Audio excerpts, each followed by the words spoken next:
오늘은 말씀의 제목을 사도행전 18장 1절에서 11절 말씀을 가지고 평신도 행전, 은혜 행전이라는 말씀의 제목을 잡아보았습니다. 왜 이렇게 잡아보았냐면요, 사도행전은 사도 바울이 복음을 전하며 여행한 그 기록에 선교 여행을 중심으로 기록되어져 있습니다. 그래서 사도가 여행한 기록들이란 뜻을 가지고 사도행전이라고 말하고 있는 것이죠. 근데 오늘은요, 평신도 행전, 그 사도행전에는요, 사도 바울의 기록도 있지만 사도 바울과 더불어서 함께 사역을 한 많은 평신도들의 이름이 기록되어져 있습니다. 그 장면이 또한 특별하게 오늘 브리스글라와 아굴라로, 또한 실라로, 디모데로 등장하고 있기 때문에 평신도 행전, 그 평신도들의 복음을 전하는 그 역사의 기록도 분명하게 기록되어져 있기에 그 이름을요, 평신도 행전이라고 한번 잡아보았고요. 사도와 평신도들이 열심히 해서 복음을 전했다라는 기록만 있는 것이 아니라 오늘 사도행전 18장에는 하나님께서 그들에게 은혜를 주심으로 말미암아 하나님의 역사가 커져가는 하나님의 은혜의 기록, 그것이 기록되어져 있기 때문에 오늘은요, 그 사도행전을 또한 은혜의 행전이라고 한번 부르면서 그 말씀을 나누기 원합니다. 사도 바울이 이제는 고린도를 출발하여서 이제는 어디를 도착하냐면 아테네를 떠나서 고린도에 도착을 하게 됩니다. 여행을 하게 되는 것이죠. 그리고 고린도에서 아굴라와 브리스길라와 함께 텐트 메이커의 일들도 하게 되고요. 또한 그곳에서 헤어졌던 신라와 디모데와 다시 만나기도 합니다. 그리고 형제들에게, 유대인들에게, 그리고 이방인들에게 복음을 전하기도 하고요. 또한 이방인이면서 하나님을 믿었던 유도거의 집에 들어가 하나님의 말씀을도 선포하기도 하죠. 그리고 또한 하나님께 기도할 때에 하나님의 은혜를 받는 그 기록들이 오늘 사도행전 18장에 드러나 있습니다. 뭐 특별한 거 아니니까 뭔가 하고서 너무 쳐다보시는 것 같아서 그 일정들이 이제는 하나님의 평신도와 하나님의 은혜의 기록들이 어떻게 진행되었는지는 좀 더 알기 원하는데요, 18장 1절 말씀 보면 바울은 아테네를 떠나 고린도로 갔습니다 라고 얘기하고 있어요. 아테네에서는 어떤 일이 있었습니까? 영적인 우상의 도시였잖아요. 가는 곳곳마다 신상들이 서 있었고 우상들이 서 있었죠. 그리고 그곳에서 스콜라 철학자들과 또한 하나님의 말씀을 가지고 논쟁을 하기도 하고 복음을 전했던 아테네에서의 사역들을 마치고 사도 바울이 어디를 오게 되었냐면 그 옆 도시인 고린도에 도착을 했다라고 얘기합니다. 아테네가 영적으로 가장 나쁜 도시라고 한다면 이 고린도는요, 육체적으로 쾌락을 쫓아가는 도시예요. 하나는 아테네는 영적으로 타락한 도시라면 고린도는 육체적으로 음란과 쾌락으로 타락한 도시가 고린도라는 것이죠. 그래서 사도행전 1장 8절에 너희가 땅끝까지 가서 복음을 전하라고 했을 때니 어떻게 보면 영적인 땅끝, 가장 영적으로 나쁜 곳이 아테네이고 가장 육체적으로 더럽고 나쁜 곳이 고린도라고 얘기할 수 있는 것이죠. 이 고린도에서 사도행전의 18장의 내용들이 시작될 때에 그것은 어떻게 복음 전파가 시작이 되냐면 사도 바울이 열심으로도 복음을 전했지만 누구와? 평신도들이 가장 중요한 인물로서 등장을 하게 됩니다.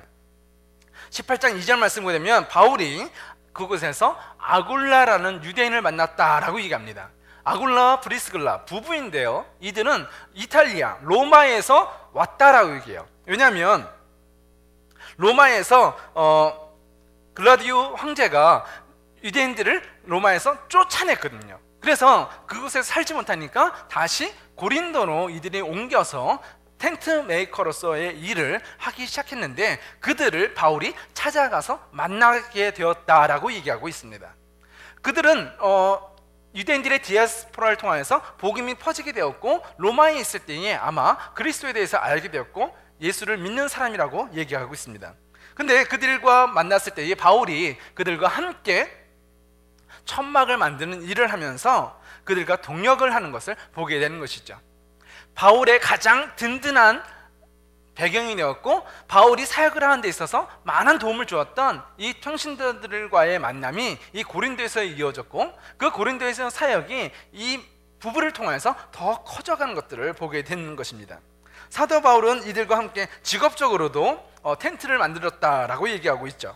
평신도에 대해서 이곳에 볼 때에 그들의 모습을 갖다가 어떻게 표현할 수 있냐면 평신도 행전이라고 말할 수 있는 이유가 무엇이냐면 그들은 평신도, 직업을 가진 선교사였다라고 얘기하고 있는 것이죠. 브리스굴라와 아굴라가 하나님의 사역을 일할 때에 어떤 선교사나 목사나 사도라는 그 타이틀을 갖고 일한 것이 아니라 직업을 가진 평신도로서의 하나님의 선교 사역을 감당하고 있는 것을 보게 되는 것이죠. 그들을 뭐라고 얘기하냐면 사도라는 뜻을 아포스톨로스라고 헬라어로서 표현하는데 그것은 보냄을 받은 자라고 얘기하고 있습니다. 하나님께서는 복음을 전하기 위하여 하나님의 사람들을 세우셨고 그들을 보냈다라고 얘기해요. 그래서 그들을 사도 12명의 제자라고 부르는 것이죠. 근데 이 평신도를요 오늘은요 어떻게 표현하고 싶냐면 직업을 가진 사도라고 얘기하고 있다는 것이죠. 그러면 한번 보십시오. 여러분, 사도가 목사님이 더 높을까요? 평신도가 더 높을까요? 성경에서 말하는 것은요 목사가 높다, 평신도가 높다라는 차원의 것이 아니에요. 목사는 목사의 일을 직업으로서 하나님께 영광 돌리는 사람, 목사라는 직업을 가지고 보냄을 받은 사람, 평신도는 평신도라는 직업을 가지고 하나님의 영광을 위하여 복음을 전하기 위하여 보냄을 받은 사람, 사도라고 얘기하는 거예요. 목사라는 직업을 가진 사도, 평신도라는 직업을 가진 사도란 것이죠. 그래서 누가 높고 누가 낮고의 문제가 아니라 그 역할이 다르다는 것이지 목사님이나 평신도나 다 똑같은 하나님 앞에서 평등한 존재인 것이 성경에서 얘기하고 있는 정의인 것입니다. 이 브리스글라와 아굴라는 사도 바울에게 가장 힘을 주었다라고 얘기해요. 사도가 사도처럼 일할 수 있도록 이 부부를 통하여 에너지를 공급받았고 함께 일을 했고 위로를 받았고 함께 일할 때에 더 힘을 내서 하나님의 일을 감당했다라고 얘기하고 있는 것이죠. 여러분, 내려온 놓음이란 책을 쓴 우리 이용규 교수님, 평신도 선교사입니다. 이분의 학력은 좀 독특하죠. 하버드 대학에서 중동 지역학과 역사를 전공했고 또한 이제는 보스턴 케임브리지 연합 장로교회에서 몽골에 평신도 선교사로 파송을 받아서 몽골에서 사역을 합니다. 그래서 울란바토르 이렉교회 담임 목회를 하고 있고요. 또는 몽골 국제대학교에서 교수 사역을 하고 계세요. 이분은 어떤 신학을 공부하신 분이 아니라 평신도로서 교수의 직업을 가지고 무엇을 하고 있다? 선교사를 하고 있는 거예요. 신학을 전공하고 목사님으로서 선교사님으로서 사역하신 분들 계시지만 자기의 직업을 갖고 일하시는 이런 분들도 계시죠. 그래서 이분 같은 경우는 코스타 강사로도 많이 활동을 하고 계시고 이 책에서도 많은 은혜들을 우리에게 평신도로서 많은 목회자에게 평신도들에게 영향력을 미쳐주는 좋은 분이시죠. 근데 그 책 가운데에 이런 얘기가 있습니다. 베로 지역에서 이분이 그 지역에서 예배를 드리고 있는데 벌레르라는 한 자매가 막 땀을 흘리면서 헐레벌떡 뛰어들어오는 거예요. 왜냐하면 예배 시간에 늦지 않으려고 막 뛰어온 것 같아요. 근데 그 자매가 어떤 사정이 있냐면 소를 돌보다가 소가 잃어버린 거예요. 몽골에서 그 조그만 아이가 소를 잃어버렸다. 어떻게 보면 한 사람의 전 재산이 될 수도 있는 거거든요. 근데 그 소를 잃어버렸으니까 어떻게 해요? 너무나 당황스럽고 두렵고 너무 어렵잖아요. 그래서 막 소를 찾아서 막 헤매다가 이 조그만 어린아이가 전에 기도를 받다가 예배를 드리면서 기도를 받고 귀를 듣지 못하던 아이가 귀를 듣게 됐다는 거예요. 그래서 이제 오늘은 소를 잃어버렸는데 그 소를 잃어버린 것을 내버려 두고 예배를 온 거예요. 늦지 않으려고 막 땀을 흘리면서 헐레벌떡 뛰어온 거죠. 그래서 예배를 드렸다는 거예요. 너무 대단하지 않아요? 하나님의 은혜가 얼마나 좋아서인지 하나님의 은혜를 어떻게 사모하느냐면 자기 전 재산을 다 포기하고 내버려 두고 예배를 드리러 오는 거예요. 예수 믿은 지 얼마 되지도 않은 아이가 기도할 때 귀가 고침받아서 하나님에 대한 은혜를 체험하고 나니까 이 아이는 전 재산을 두고도 하나님을 만나는 것이 더 가치 있게 느껴진 것이죠. 그래서 땀 흘리면서 왔다고 얘기해요. 그리고 예배를 마쳤을 때에 바깥에서 이상한 소리가 들리는 거예요. 소 울음소리가 들리는 거예요. 예배를 마치고 났더니 이 소가 집을 찾아간 것이 아니라 예배 드리는 이 교회를 찾아왔어요. 이 선교사님이 그 예배를 드리면서 그 챕터가 뭐냐면 소 대신 예배를 택한 마음이라는 주제 가운데 이 글을 썼더라고요. 내가 소를 택한 것이 아니라 하나님을 택하였더니 하나님께서는 우리의 잃어버린 소도 찾아주셨다는 것이죠. 그것이 예배자의 마음인 것이죠. 우리가 목사냐 선교사냐의 문제가 아니라 이 어린아이를 보세요. 이 어린아이는요, 하나님이 좋은 거예요. 전 재산보다 하나님이 좋은 거예요. 내가 이 재산을 찾는 것보다 하나님을 예배하는 것이 더 기쁜 거예요. 그가 누구라고요? 평신도예요. 오래 믿은 사람도 아니에요. 하나님의 은혜를 경험한 이 어린아이가 우리의 신앙보다 더 크잖아요. 어떤 목사님의 선교사의 간증보다 이 어린아이의 그 땀방울이, 그 믿음이 너무 귀하잖아요. 하나님의 나라는 목사이기 때문에, 평신도이기 때문에 하는 것이 아니라 믿음으로 하나님을 사랑하는 자를 통하여 하나님께서는 하나님의 일들을 이끌어 가신다는 것입니다. 우리 삶 속에 예배가 더 목숨보다 더 소중한 우리의 중심이 되기를 예수님의 이름으로 축원합니다. 그런 사람들이 평신도 사도예요. 공부를 했으니까 사도다? 신학교를 나왔으니까 사도다? 아니에요. 하나님을 사랑하는 사람이 사도예요. 하나님을 사랑해서 예배하는 사람이 사도고, 하나님을 사랑해서 주님의 이름을 선포하는 사람이 사도고, 하나님을 사랑해서 내 모든 것들을 다 내려놓고 내가 어렵고 힘들지라도 주님의 이름을 부르며 나가는 사람이 사도라고요. 거기에는 평신도, 목사, 선교사 그런 것이 없어요. 우리는 하나님으로부터 부름을 받은 사람, 하나님의 영광을 증거하는 사도인 줄 믿으시기를 예수님의 이름으로 축원드립니다. 평신도 선교사는 돈을 벌고 예배를 버리는 사람이 아니라 돈을 벌어서 하나님께 영광 돌리는 사람, 하나님의 영광을 위하여 돈을 버는 사람이 평신도 선교사라는 것이죠. 그래서 브리스길라와 아굴라가 직업을 갖고 있었지만 그들은 평신도 사도예요. 그들이 돈을 벌어서 사도 바울을 서포트했고요, 그들이 일을 할 때에 바울이 외롭지 않았고요, 그들이 함께 할 때에 바울은 힘을 내어서 더욱더 복음을 증거하는 일을 하게 되었다라고 얘기하고 있는 것이죠. 베드로전서 2장 9절 말씀 보게 되면 평신도에 대해서 더 분명하게 정의를 내려주는데, 너희는 택하신 족속이요 왕같은 제사장이요 라고 얘기하고 있어요. 평신도, 아니 모든 하나님을 믿는 사람은 왕같은 제사장이라고 얘기해요. 왕같은 제사장은 누구죠? 하나님의 지성소 안에 들어가 하나님과 만날 수 있는 사람이 대제사장이에요. 예수 그리스도로 말미암아 하나님부터 떨어졌던 우리가 예수 그리스도의 십자가 보혈의 공로로 말미암아 이제는 지성소에 들어가 하나님을 보는 사람이 되었다라고 얘기하고 있는 것이죠. 그래서 예수 믿는 사람은 어떤 사람이다? 다 모두 왕같은 제사장이다 라고 얘기하고 있는 것이죠. 하나님의 소유가 된 백성이다 라고 얘기하고 있는 것이 우리의 믿음의 고백인 것입니다. 근데 로만 카톨릭 같은 경우에는요, 어떻게 설명하냐면 하나님 앞에 설 수 있는 사람은 중간에 하나님의 사도가 필요하다라고 얘기해요. 여기서 말하는 사도는 신부님과 같은 존재들을 얘기하는데, 교황이나 이 신부님들이 인간을 대신하여서 하나님과 인간 중간에서 커넥트해주는, 연결해주는 사도의 직분을 갖고 있다라고 얘기해요. 근데 오늘 성경 말씀 보게 되면 베드로전서 2장 9절 말씀 보게 되면 너희는 택한 족속이라고 얘기했지 어떤 몇몇 사람만 대제사장이라고 설명하고 있지 않다는 것이죠.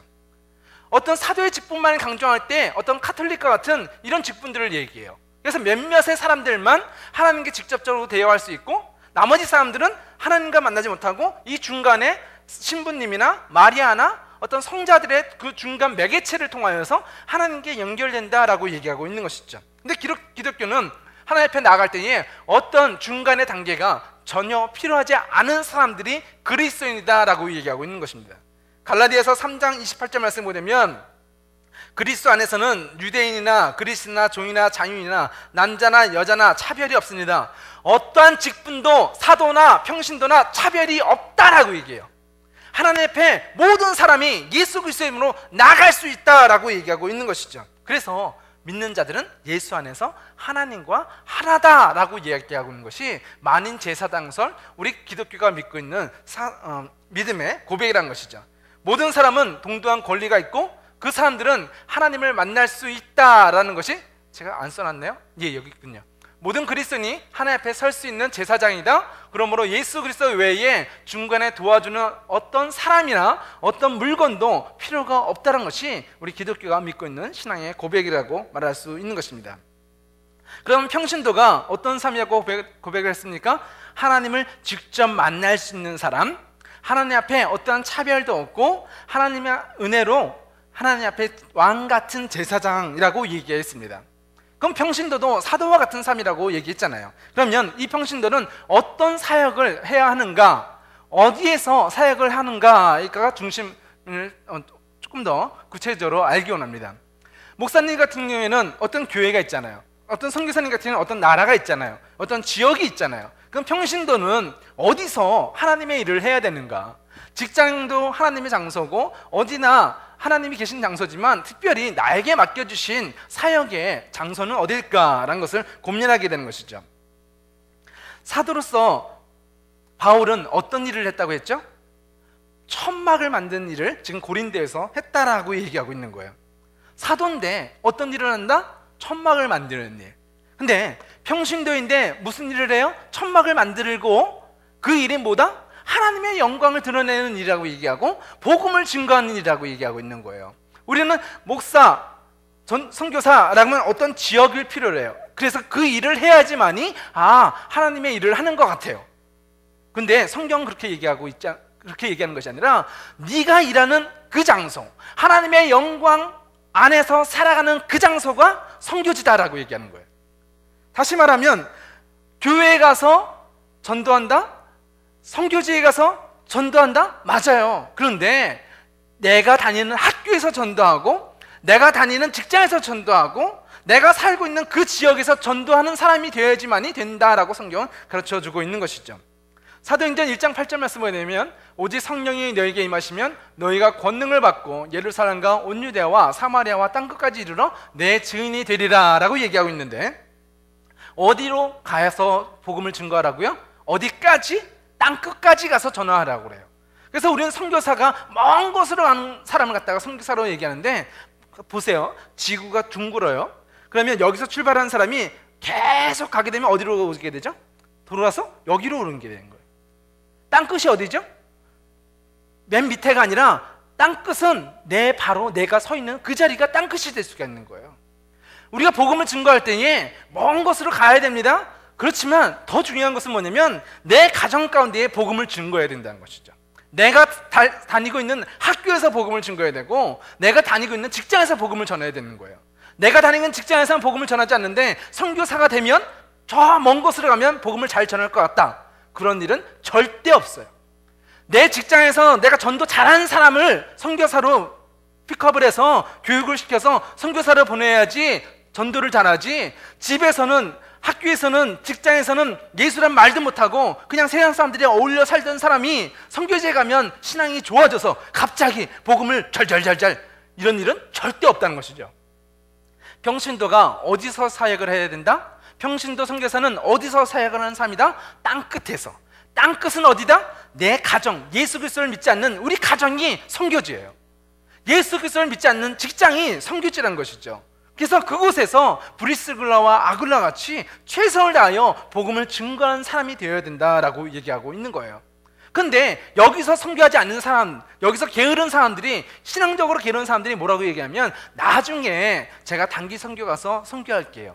내가 나중에 리타이어해서 그때 실버 선교사로 갈게요. 내가 교육을 받아서 신학대학을 졸업하고 좀 성경을 열심히 안 다음에 그때 전도할게요 라고 거짓말을 하는 거예요. 이건 거짓말이에요. 오늘 선교하는 사람이, 오늘 전도하는 사람이 내가 오늘 하나님의 임재 가운데 살아가는 사람만이 내일도 하나님의 임재 가운데 살아가요. 그래서 평신도는요, 목사보다 믿음이 낮은 사람, 목사보다 전도 덜 해도 되는 사람, 목사보다 성경을 조금 아는 사람, 그런 사람이 아니라 평신도도 목사도 똑같은 사도라는 거예요. 그래서 오늘 여러분의 자리가 예수 그리스도를 증거하는 자리, 오늘 여러분의 가정이 하나님이 함께 하시는 자리, 여러분의 직장이 내가 돈 벌어서 잘 먹고 잘 사는 고린도의 쾌락 중심의 자리가 아니라 돈 벌어서 하나님께 영광 돌리는 사람, 하나님의 영광을 돌리기 위하여 돈을 벌고 공부를 하는 사람들이 되시기를 예수님의 이름으로 축원드립니다. 그래서 이제는 우리가 여러분들이 이 토렌스 지역에 선교사처럼 다 퍼져 있을 때에 이 지역이 변화되어지고 우리가 또한 단기 선교로 또한 중기, 장기 선교사로 나갈 때 이 복음이 더 확장되어져 나간 것을 보게 되는 것이죠. 사도행전 18장은 특별히 평신도 행전이라고 얘기했는데 평신도 행전도 있지만 두 번째 진짜 사도도 있죠. 사도 바울의 기록들이 있으니까요. 두 번째는요, 사도 바울의 그 하는 일에 대해서 그 사역을 좀 더 구체적으로 알기 원하는데요. 사도는 어떤 일을 하는가? 평신도도 사도라고 했을 때에 그 사도는 복음을 전한 일을 한다라고 얘기하고 있습니다. 바울은 고린도에 와서 어디를 찾아갔냐면 안식일에 회당을 찾아갔다라고 얘기합니다.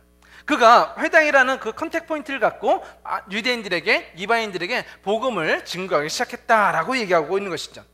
어떤 모습을 볼 수 있죠? 날마다 복음을 증거하는 삶을 볼 수 있는 거예요. 전도는 우리 이번 주 토요일 날 전도하겠습니다. 해야죠. 우리 이번에 7월 9일부터 21일까지 아르헨티나 파라과이 단기 선교 갑니다. 해야죠.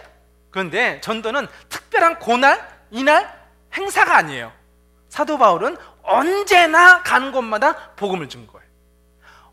평신도는 언제나 하나님의 영광을 위해 살아가는 것이지 교회에 왔을 때 영광 돌리고 내가 단기 선교 나갔을 때 영광 돌리는 그런 특별한 삶을 살아가는 게 아니에요. 날마다의 삶 가운데에 하나님의 이름을 증거하는 사람, 날마다의 삶 가운데에 주님의 은혜로 살아가는 사람이 사도라는 거예요.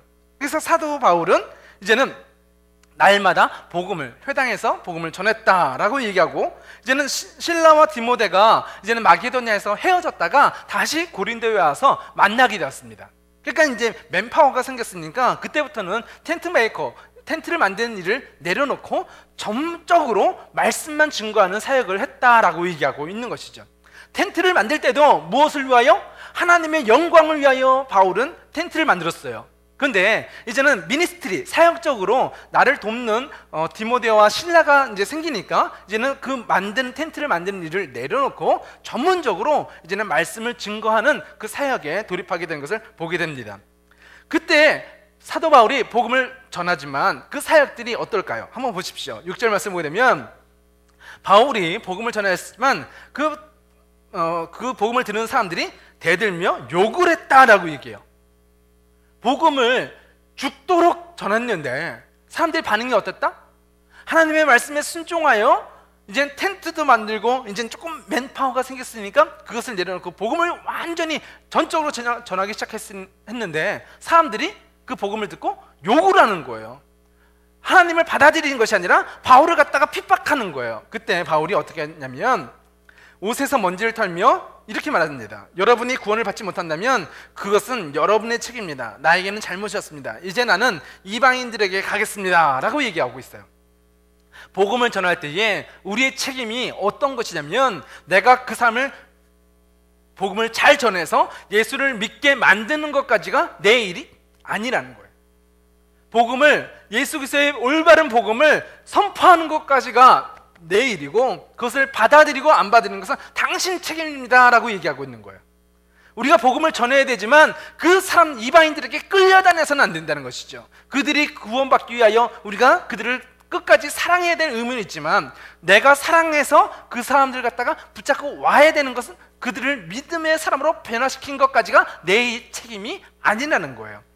사도의 책임은 복음을 선포하는 것, 전하는 거예요. 올바른 복음을, 십자가의 복음을 선포하는 것까지가 내가 할 일이고 그것에 대하여 그 결과에 대해서는 그들이 책임진다라고 성경은 얘기하고 있는 것이죠. 이렇게 바울을 욕하는 사람들도 있었지만 뉴스도라는 사람들과 그 회당장 그리스보와 온 집안의 식구들은 이 사도 바울을 영접하였고 예수 그리스도를 믿고 침례를 받았다라고 성경은 또한 가르쳐 주겠습니다. 복음을 증거했을 때 한 사람들은 욕을 하였지만 복음을 증거했을 때에 유드고와 그리스보 그 온 식구들은 예수님을 받아들이고 하나님을 영접하였다라고 얘기하고 있는 것이죠. 바울이 복음을 잘 못 전했을 때에 그들이 안 믿었고 복음을 잘 전하니까 그들이 믿었다가 아니에요. 온전한 십자가 복음을 선포하는 것이 사도의 하는 일이고, 그 결과는 그 사람들에게 하나님의 역사에 맡기는 것이 우리가 해야 될 일이란 것입니다. 그래서 사도의 일은 무엇이다? 첫 번째, 복음을 전하는 것이고, 두 번째는요, 말씀에 순종하는 것이 사도가, 평신도 사도, 또한 사도 바울이 해야 될 일이라고 얘기하고 있는 것입니다. 말씀에 순종한다는 것은 무슨 말이냐면 하나님의 능력으로 일하라는 것입니다. 사도행전 18장 9절 말씀을 보게 되면, 어느 날 밤 환상 중에 주님께서 바울에게 말씀하셨습니다. 두려워하지 마라, 조용히 있지 말고 계속해서 말하여라 라고 얘기하고 있는 거예요. 사람들의 반응이 어땠다고요? 욕을 하면서 그 바울을 핍박하니까 여기 있어서는 안 되겠구나, 다른 곳에 가서 복음을 전해야 되겠다라고 사도 바울이 아마 생각했을 것입니다. 근데 하나님의 말씀은, 환상은 어떻게 얘기하고 있습니까? 바울아, 두려워하지 마라, 조용히 하지 말고 이곳을 떠나지 말고 계속해서 하나님의 말씀을 전하라 라고 메시지를 주시는 거예요. 우리가 생각할 때는, 그래, 내가 말씀을 전했으니까 내 책임은 다했지, 이제는 난 이것을 떠나야 되겠어 라고 하는 것이 어떻게 보면 올바른 사도 바울의 생각일 수 있습니다. 근데 그 올바른 생각보다 더 중요한 것은 무엇이다? 하나님의 계획이라는 거예요. 우리가 열심히 하나님의 일을 하는 것도 중요하지만 그 열심보다 더 중요한 것은 하나님의 뜻에 맞게 순종하는 것이 필요하다는 것이죠. 사도 바울이 이곳에서 복음을 전하고 다른 곳으로 옮겨가도 사도 바울은 책망받을 게 없어요. 잘했다, 충성된 종아 얘기하실 거예요. 그런데 하나님은 그것보다 어떤 것을 원하신다? 이곳에서 머물며 하나님의 말씀을 증거하기 원하신다는 것이죠. 두렵지만 두려움을 극복하고 나아가는 거예요. 마음이 평안하지 않아요.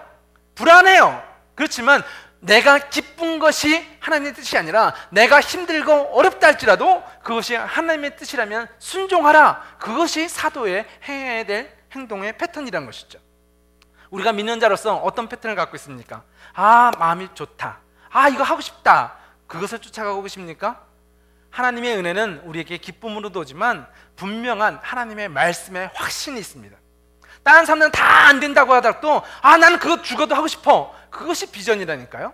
비전은 내가 잘하는 것, 재밌는 것, 좋아하는 것도 물론 비전의 하나의 패턴입니다. 그런데 비전은요, 목숨을 걸어도 내가 하고 싶은 것, 내가 돌에 맞아도 해야 할 수밖에 없는 것, 사도 바울의 복음을 증거하는 그 사명을 갖다가 비전이라고 얘기하는 거예요. 사도 바울은 두렵지만 하나님의 말씀에 순종하여 그곳에 계속 머물렀다라고 성경은 증거하고 있는 것이죠. 그래서 이제는 사명은 순종함으로 나아가는 것을 알게 되는 것입니다. 말씀에 순종하는 것이 사도의 직분이다라는 것을 우리가 알게 되는 것이죠. 그리고 세 번째, 우리가 평신도 행전, 사도행전이라고 하기 때문에 이제는 세 번째에 사도행전 18장에는요 은혜의 하나님의 역사의 기록들이 분명하게 기록되어져 있습니다. 그것은 무엇이냐면 하나님이 사도 바울의 사역 가운데 책임을 지신다는 것이죠. 평신도의 삶을 하나님이 책임져 주신다는 거예요. 하나님의 말씀에 순종하여 나아갈 때에 하나님의 은혜로 그 무너진 것들을 세워주시고 그 두려운 환경을 바꾸시고 그 모든 사단의 괴계에서 하나님께서는 사도 바울과 함께 역사하시며 승리하시는 그 하나님의 사역들이 기록되어져 있다는 것입니다.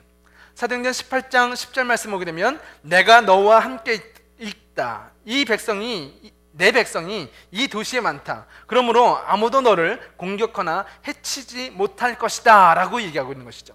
사도 바울이 하나님의 일을 감당할 수 있는 이유 무엇이죠?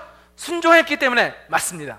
그런데 순종한 것 위에 무엇이 함께 하고 있다? 하나님의 은혜가 사도 바울과 함께 하고 있기 때문에 사도 바울은 복음을 증거하는 그 사명을 다할 수가 있는 거예요. 내가 열심히 하니까 하나님의 일이 된다? 내가 열심히 순종하니까, 내가 노력하니까 사람들이 열심히 도와서 브리스글라와 아굴라와 디모데와 실라가 바울과 열심히 하니까 이긴다? 잘 된다? 아니요.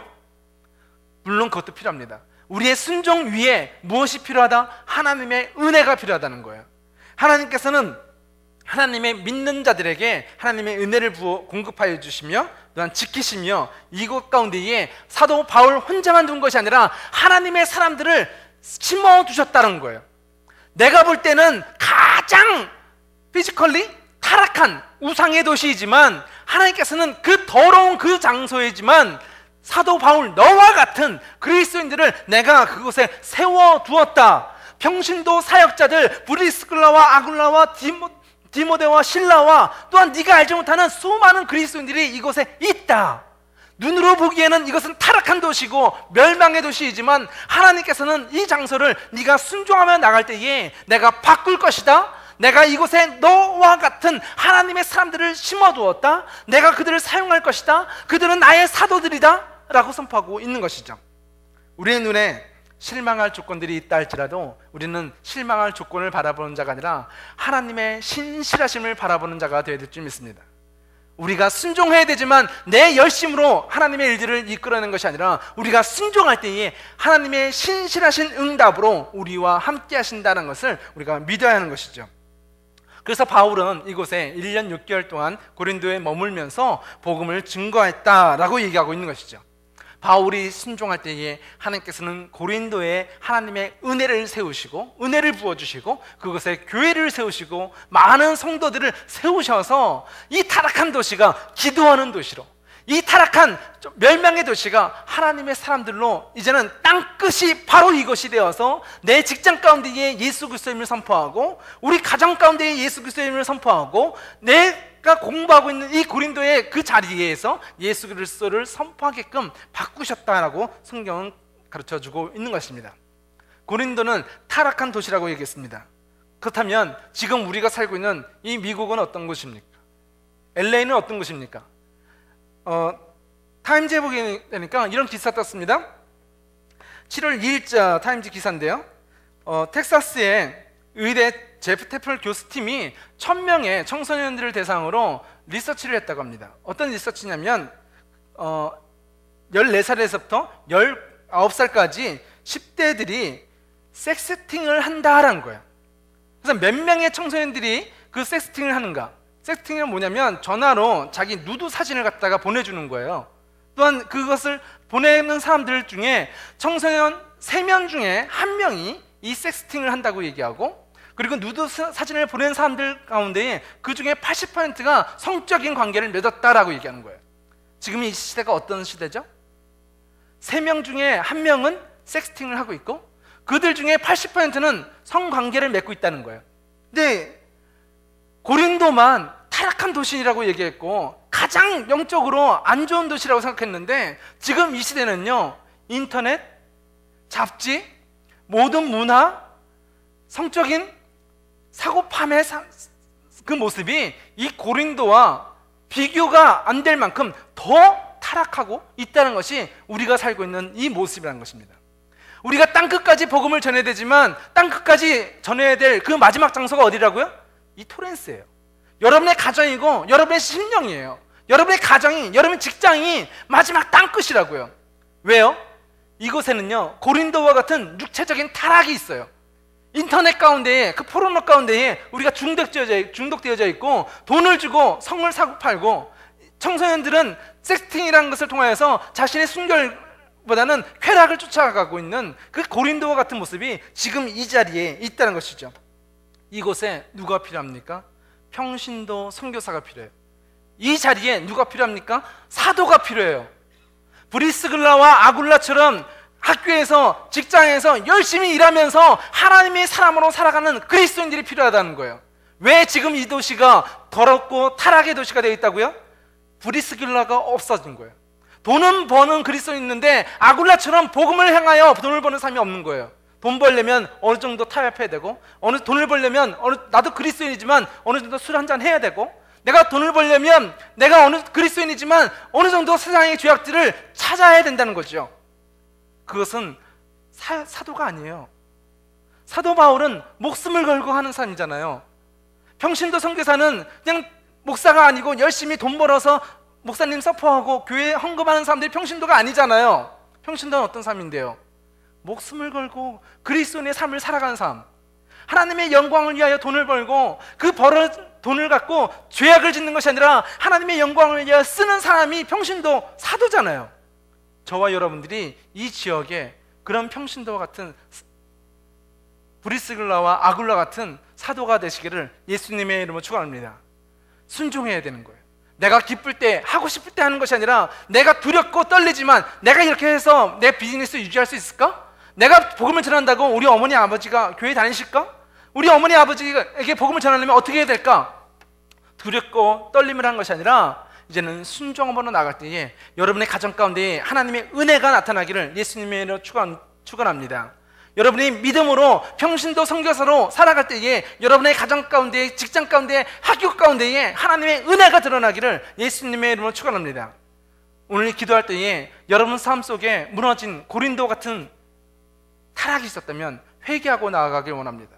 또한 우리 삶 속에 아테네와 같이 영적으로 내가 하나님보다 다른 우상들을 갖고 있었다면 그것을 버리고 나아가는 자리가 되기를 원합니다. 우리가 평신도 사역자가 될 때에 또한 하나님께 부름받은 사도의 직분들을 감당할 때에 하나님께서는 예루살렘에 시작한 하나님의 사역이 땅 끝으로 와서 완벽한 하나님의 부흥의 때가 바로 여러분의 시간들이 되시기를 예수님의 이름으로 축원합니다. 기도하시겠습니다.